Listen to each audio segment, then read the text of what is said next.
YouTube. It's quite late on a Saturday night, but hey, I'm sitting playing the bass. Hope my neighbours don't complain, but hey, they've not complained yet. So once they've complained once, I'll stop doing it. Yeah. So dug this out. I'm playing in the Sabbath band tomorrow after the end. So I'm going to take in this. Kind of a bit worried in case they like it and I've got to use it all the time because it's a sort of, this is a well known one. It's not one of my obscure Japanese guitars. Yeah, so this is just in case. This is one of my collection validators. I've got a few guitars like this, ones that are liked by everyone. Instead of just being something obscure. So I'm not just a cheapskate who says, "Oh, these Japanese guitars are better than the Fenders and Gibsons and stuff like that." I do have Fenders and Gibsons. So this is a Gibson EBO from 1968. Yeah, not a reissue one. This is from 1968. It's, I guess you would call it a relic, but it's just because it's 51 years old. Ridiculous. Yeah, so I got this. Someone at some point has had a Strat pickup in here. So I just put a bit of black plastic scratch plate material cut to shape to fill in the hole. So that's what that is. This isn't the original scratch plate. This was from a 64 EBO, which I wasn't really sure which is which, but if you look at it, you can see it if I get the light shining off it right. This is really difficult to actually get that there. You can see there. Obviously, whatever bass this came from, the 64 one, had a much bigger pickup. So I've just cut another bit of scratch plate material. I think it was the same scratch plate I cut up for that to fill in that gap, so you can't really see it. But this is like a 5-ply plate, and I remember I bought it on eBay, and it was just one of those things. And you think, oh, how much did you pay for that? Expecting a real scratch plate for a guitar like this to be hundreds of pounds, and it was like £3 or something like that. I think the guy made a mistake by starting it at 99p, and it was like pure. So I just bought it anyway, and it fits. And it's an old Gibson one. Yeah, so this is mostly original. I think a couple of the bolts on the back of the machine heads. So these two are silver, and these two are it's like sort of shiny, not shiny, and then shiny. So I'd imagine 2 of them are replacements and 2 of them are probably original. I think the tuners are original. The serial number doesn't make any sense. For a good while I thought this was a 1975 one, which was still pretty cool, but the 1975 EBOs didn't look like this. They were a different shape, they pick up a different place and all that. And I didn't have this bridge. So it was basically only 1968 that had this bridge, which would have originally had a cover on it and a lever thing that brought a mute up. It's like back in the days when you didn't want sustain in a bass. Also the tone control, the volume control. I think it was the tone control was burst, so the tone control was a replacement. This has got like a metal Faraday cage in the back, like what the Washburn Eagles do, which is nice. I think it's the original jack socket. I wasn't really going for all original. I always wanted an SG bass. Well, I didn't know it was called an EBO. Jack Bruce played one, and I just thought SG was always my favourite guitar, and I played guitar. And I always wished I had the EBO and Epiphone when I'd been in my first band for a year or two. Epiphone announced they were releasing an EBO, so I traded that bass. Sorry, I can't see it well. This exact bass, I traded it in against a brand new EBO, and the serial number was something ridiculous. I think it was the first one in Scotland. The serial number, I seem to remember it being 98 0000006 or something like that. So it was like the 6th one ever made. The guy in the shop reckoned it was the first one in Scotland and possibly the first one in Britain, because I went in and bought it the day it arrived in the shop, because I had to have an EBO. Quite a difference between the Epiphone one and this, like a huge one. If you look back in my videos, I did a comparison of it, where I did a couple of comparison videos. I did one where I was comparing the Fender Music Master bass to, was it the Bronco? I did one here where I was comparing it to the Bronco, but I did one where I was comparing it to the Squire Mikey Way bass, and basically there wasn't that much difference. And then I got another Epiphone EBO later on to do up and sell, and then I compared it to this, and it was a huge difference. This is nothing like the Epiphone one. Same has to be said for the new ones when they actually started making Gibson ones again, maybe about 10 years ago or something like that. I tried one out in the shop thinking, bastard, because it took me so long to find one because there was no option back then, you know, sort of early 2000s, to buy an SG or an EBO. The only option you had was to buy a real one, or like a real one from the 60s or the 70s. And a lot of them are not as cool as this one. They kind of look wonky. This is the best looking one, I think. Obviously in slightly better condition without having the bit cut out on it. But this is the one that the Epiphone's a sort of copy of. The coolest looking one. There's ones that have got like a slotted headstock, which I think it's got an EBO L for light, something like that maybe. Which might have been actually, now that I think about it, this is a wee bit slightly on the neck heavy side. I wonder if that was maybe why it had the slotted headstock, to take away some weight so it sat more evenly. Yeah, and it's got this crazy bridge on it, which I always hated, but actually it's not as bad as I thought it was. This is one of those guitars that I've had it for years and years. When I got it, it was still good, even though it was set up rubbish. So I eventually got the bridge. It played pretty good and it was still nice. Then I fixed the bridge a couple of years ago, and then I adjusted the truss rod a couple of years ago, and every time I get it, I put strings on, and what I did today was I did the frets. Eventually the frets had been stoned at some point, so they were like, instead of being rounded, they were just square. So I've made them a bit. I spent some time with a file when I was watching a film earlier on to get them up and running. And I just cannot get this thing clean. I don't know whether it's what it's made of. I mean, I think it's it'll be nitrocellulose finish. I mean, you try and polish it, it just kind of it's sort of sticky and sort of funny. I mean, this is look at the back of the neck. You can see there, it's like the lacquer's all off it. It's got like a wee bit of buckle rash in the back and lots of dents. At some point in the past, this, I reckon, going by the extra screw holes that are in it, I think when it had this strap pickup in it, it had a homemade scratch plate, because there's screw holes like here and here. So I think that a scratch plate kind of did this sort of thing somehow, like a full faceplate at some point. So it's also signed by somebody on the back. Looks like GF in 1988. So when somebody decided to scratch their initials into the back of the electrics cover. Yeah. Yeah, so I've turned the volume down in the mic a bit. Hopefully I can actually record the bass. This time, never really. I'm going to be playing it quietly anyway. But this is a really strange sounding bass. It doesn't sound like any other ones I've got.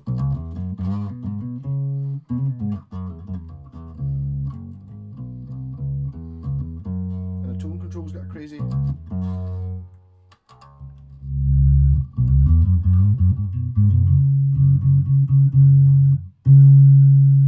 Making all sorts of rattles, but the bass isn't. It's the bass coming through the speaker because it goes subwoofer when you turn off the tone control.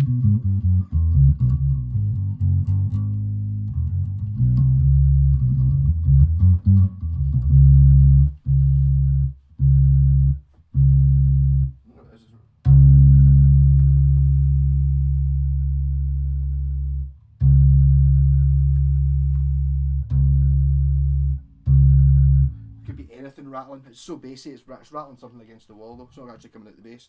I'll turn it back up again. Turn the volume down.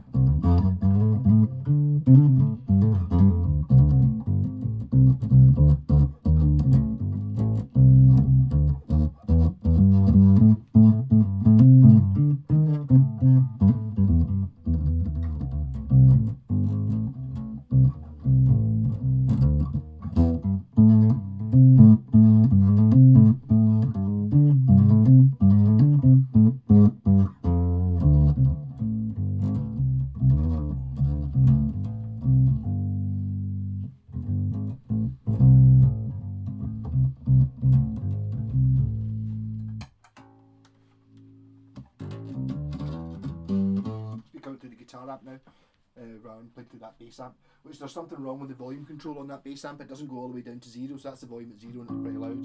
So this is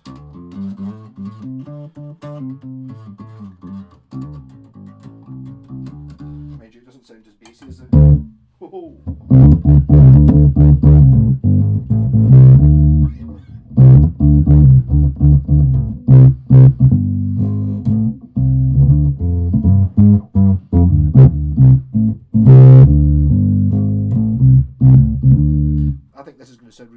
Sabbath. I don't think Geezer Butler ever really played. He's definitely played an SG shaped bass, but I don't think he ever had a Gibson one, or in the few photos I've seen of him playing in the 70s. It's good for bending notes.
It's just stupidly loud. I'm actually really looking forward to taking this at the studio tomorrow, actually, to see what it sounds like at volume. But it's got a really strange sound to it. Only having a neck pickup and being short scale really gives it a sort of woomph that originally I kind of thought it was broken. The Epiphone didn't sound like this. Like not even in the same ballpark. This has got a complete sound of its own. My thinking was that when Fender came out with their P-Bass, that was basically when Leo Fender invented a bass guitar. Like, there you go. So everyone was based on Gibson were trying to do something different. So they kind of went for, I don't know, maybe try to make it sound more like an upright bass or something. Putting their own scale on it, putting a mudbucker, I believe it might be called. But it totally works for.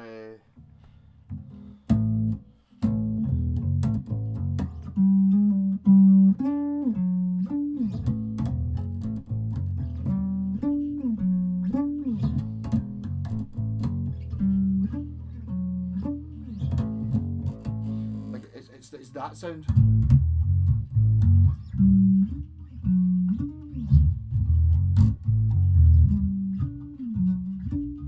Like for free and stuff like that. And then once you get one of these, you start listening to recordings and you can kind of hear when they're using an EBO as opposed to a P-bass or a normal bass.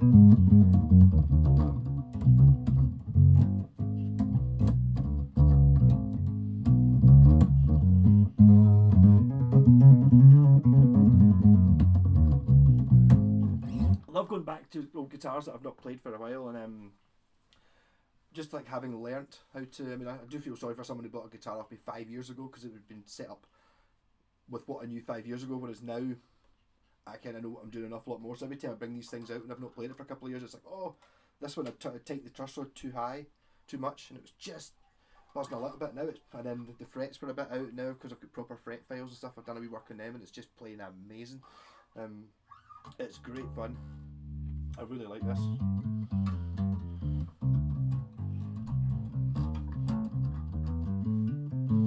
I said before, I was always when I got my Gibson SG, years ago. Actually, when I treated myself to it when I decided I was going to buy a real SG when I could play all of Warpix. So I did. Like, I've got a red one. I'll dig that out at some point soon. Actually, and I never bought another SG after that. Well, I bought a couple to sort of do up and sell, but I never actually bought another one for me because the red one was just, that was the SG I wanted, and this was the EBO I wanted. But what I would actually quite like, you're talking about, I'm right into my vintage Japanese guitars. I don't see the point in buying Gibsons and Fenders, but I would quite like the sort of a 68. Is it an SG Special? It's called, the one that's got like a P90 or maybe two P90s in it. The one that Pete Townsend plays at the Isle of Wight Festival, amongst other things. I would maybe play one of them. I actually saw one this year anyway. Sort of for sale locally, and it was like £1,500. I didn't think that was too bad. I've never spent anything like that on a guitar, but if I was gonna, I would maybe consider spending £1,500 on a proper 1968 one from 1968. I'm not paying £1,500 for a new guitar that's made to look old. In fact, that's not interested in that, but the sort of historical value of it.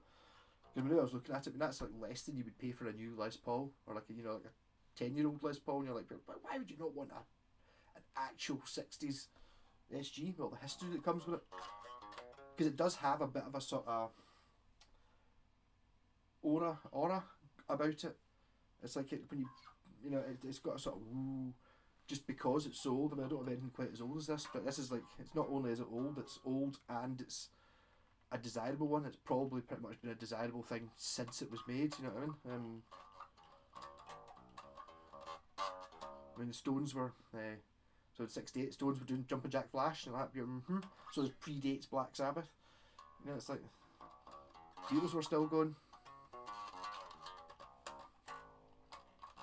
I'd imagine in 1968 you'd probably argue heavy metal didn't exist either. But it's a really, the sound for it is a really like sort of wading through treacle sound, which is what Sabbath should have been using. I don't know why he was using a P bass, not one of these.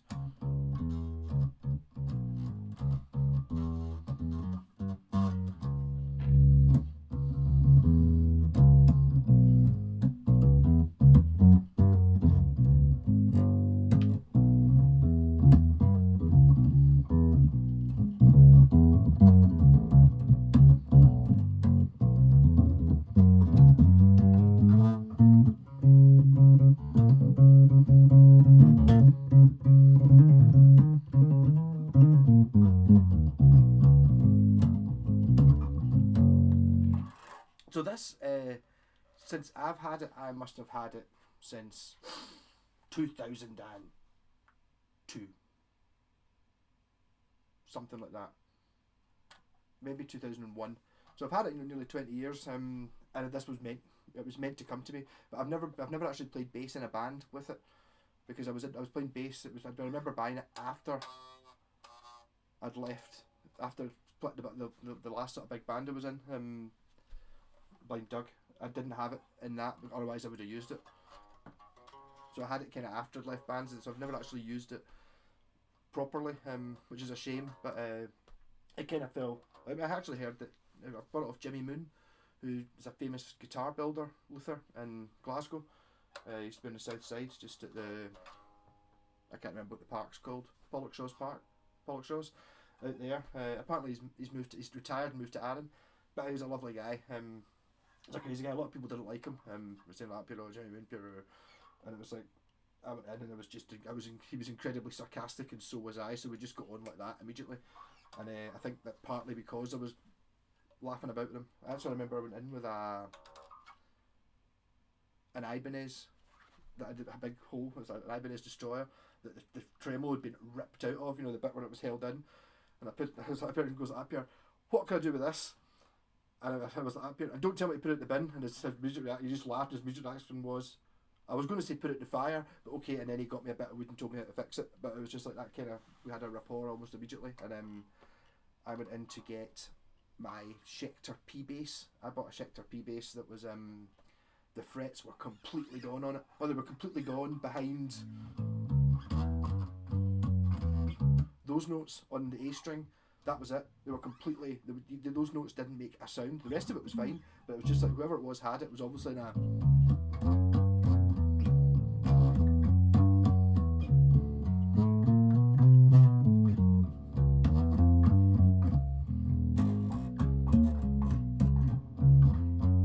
that was it. I mean, okay, so it was like there was 9 notes that didn't play it. The frets were completely down to the wood, and it was like all the other frets in between weren't touched, but I had to get it refretted. So I went in to get this bass refretted, and while I was looking at it, saying, "Oh, it's vintage frets," and what, I was like, "What kind of frets do you want?" I was like, "Just the ones that are in it, apart from not without holes in them." And I saw this hanging on the wall, and it was like, "Oh, an EBO. I've always wanted one of them." Is that's for sale? I was like, "Really?" And it was cheap. I was like, "All right." I don't know if I'd ever. So I was sitting there going, that's significantly less than I thought one of these would ever go for, and it was sitting in bits, no pickup or bridge or anything. And I was like, I don't know how. I'd probably never get a pickup for it. It's like, "Oh no, the pickup's in the bag," and basically all the bits were there apart from the volume control. The tone control was broken, and it didn't have a scratch plate, but the rest of it was all there. I reckon what had happened was it was in for a repair to get the machine heads. I said there was funny screws in the back that were different colours. I think it was in getting those machine heads fixed, and it maybe sat in the shop for a year when the person, whoever it was, never paid the bill to get it fixed, and I think I basically paid the bill for fixing the machine heads and got the guitar. But obviously at the time I was like, "Really, is that all? Is that pure?" Yeah. I was like, "Right, well, tell you what, I'll be back next week for the refret." So I just picked up the bass and gave him the money I was going to give him for the refret. It was 120 quid or something as a deposit on this. There, so just at the moment before he changed his mind. So that's how I got my EBO, and then the following month I went in and got my bass refretted, the Schecter.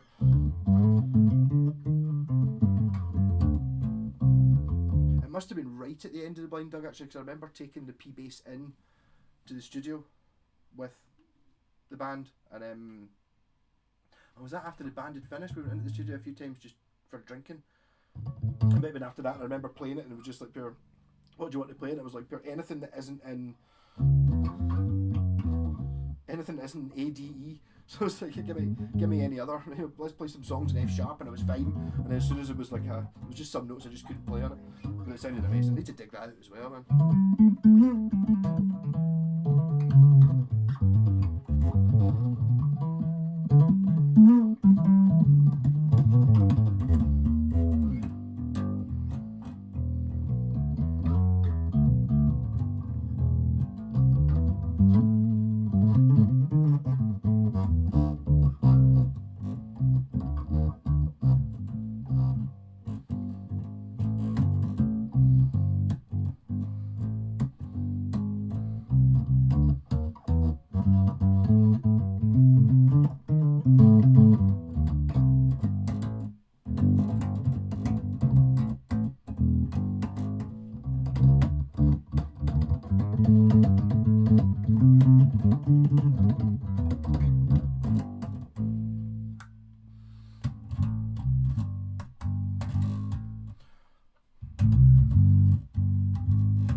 Hope the sound's working out alright. I'm talking 20 minutes with this. Hope the sound hasn't been farting out all the time. Obviously you can hear the mic's sitting right there, so you're hearing the strings farting an awful lot more than you are from the amp, which is over there. But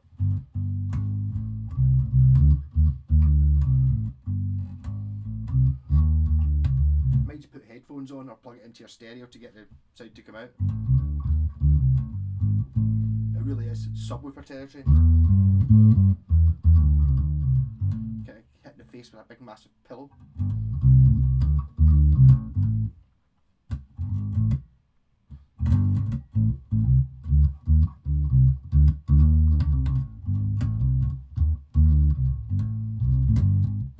I actually think the rattling noise is a lamp that's on the wall on the other side. It's like, because this is truly rumbling. It's not up that loud, but you can really feel it vibrating through the house. I can't imagine what this would sound like through this amp, because I played the first Black Sabbath after the Eden gig using that thing, and it was absolutely trouser flapping. It was just coming in, just going boom, and it was just, you could physically feel your legs like that, whoa, getting flung to the front of the stage, because it shifts so much air. It's absolutely ridiculous. I can't imagine what this would sound like through that. Should be fun in the studio. I think Craig's going to bring in his recording machine. I bet you it's going to totally fuck him up. It'll just be like, everyone's fine, you know, it's like, yeah, so all the levels are fine, and I come in just like, boom, just be red line and everything. Like, yeah. Well, I mentioned the fact that the tuners go the wrong way, which is the only thing. I think it must be a vintage thing. Now, I work at a Schecter P-Bass, it does the same. But I think it's like, it must be a vintage spec thing. So instead of turning, even though if I have put the strings on the correct way onto the machine heads, when you turn them, the gears go the other way. So you have to turn it, what you would normally turn down goes up, which you just get used to.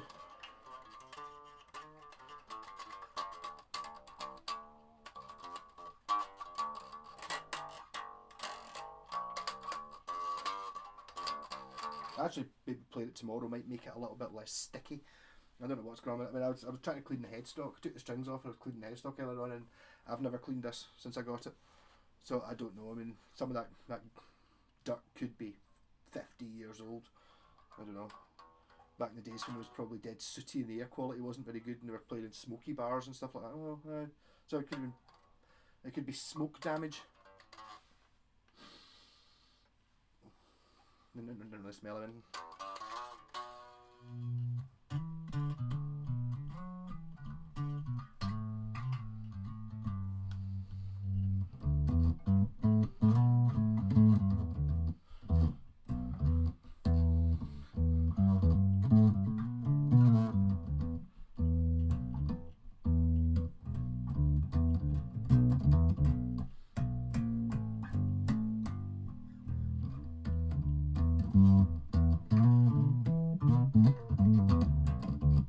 Actually got a wee bit of a 10 years after vibe going about it. That's in a band I haven't listened to for ages.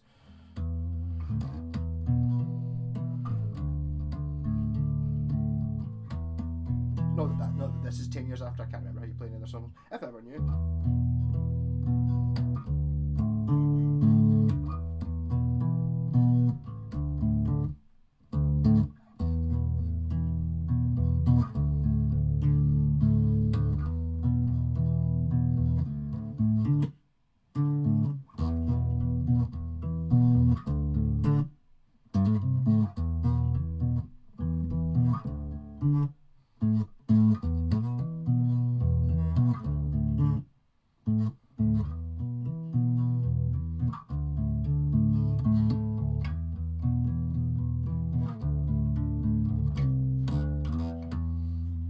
Actually, I think the last time I played this was before the great switchover, when I realised that I could play with my fingers rather than playing with a pick, which gives you so much more control. I don't know why I never did it when I was playing. I used to drop my pick and play with my fingers like that.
Bass is amazing.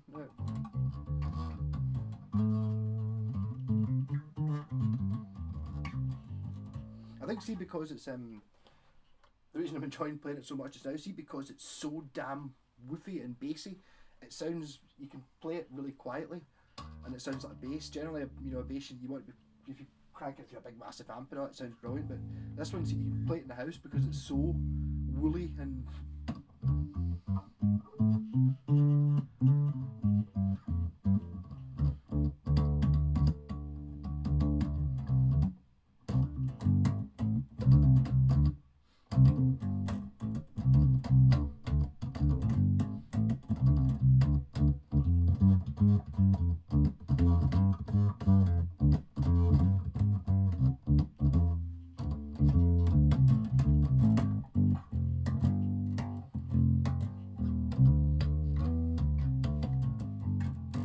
And there's definitely nothing non-manly about playing a short scale bass. Not playing it because it's short scale, because I reckon if you get like a, I think the EB3 might be slightly longer scale, but it must be a neck diving beast. I mean, this does neck dive, but it's so light. It's great. I'd imagine it's probably mahogany. There's a set neck. There's really much else I can say about it. Serial number 519395. But Gibson didn't put dates in the back. It doesn't make any sense. If you look it up, it says it's either, I remember looking up whatever it was, it said it was either from 68 or 75 or something in between or whatever, but checking out just the way this one looks, I reckon it's 68. So, rock and roll, well, I've talked about half an hour, so I doubt anyone's got this far in it, so this one will be getting buried with me probably. In my last 10, when everything goes to shit, I've only got 10 guitars left. I think this will probably still be one of them, unless, well, I don't know. The thing is, it might be worth quite a lot of money. I don't know. I mean, I don't know how much one of these is worth. I wouldn't put it past being worth 10 times what I paid for it. Maybe not 10 times. But yeah. And then looking at the cracking on the, you know, the lacquer cracking you see in the relic ones. My pal Aaron was looking at one, a Gibson Les Paul in town, and it was like $5,000 or something. It was like a 58 reissue thing, and they'd gone through it and, you know, scratched in the sort of cracking you get in the lacquer. And he said, to do it with this one, this has got real cracking in the lacquer because it's that old. But I need to find out some way of cleaning it. It's like when you try and clean it with a cloth, it seems to go sort of cloudy, and then it goes, I don't know what it's made of. It's like there's something reacting with it. I don't know, maybe if I use polish, or maybe soapy water might be the way to do it. It might just be really dirty. I don't know. Rock and roll, and sorry for 33 minutes, but I don't know if anyone will have watched it this far. Mind you, going up at midnight on a Saturday night, might come back from the pub, you can fall asleep to my lovely bass tones while you're sitting there steaming, trying to make something to eat. Don't leave the chip pan on. I don't think anyone uses a chip pan these days anyway. Don't leave the grill on, you know what I mean? Microwave something. And if you're steaming, just eat whatever's in the fridge. You know, like, one of the best ones I ever had was I'd had Mexican food during the day, and then come in at night, and it was just lettuce, mayo, and sweet corn and salsa, and that was it was amazing when you're steaming. Even though it doesn't sound like it's going to be that nice, but when you're on the bucky, it's like, that's pure yes. It's just as good as a kebab. It doesn't probably actually good for you as well. Might even get rid of my hangover in the morning. Rock and roll.